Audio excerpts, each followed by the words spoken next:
Today's video is a really quick one.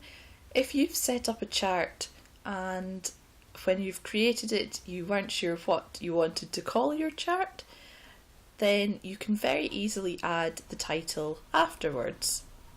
Come to Chart in the top menu and Edit Chart Properties, and you'll see we get a dialog very similar to the one when you first set up a chart.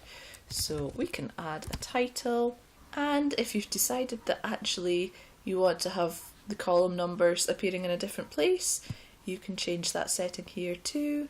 Similarly, the first row number, the first column number, if you've decided that you need these to be different, you can change all of that in this dialog.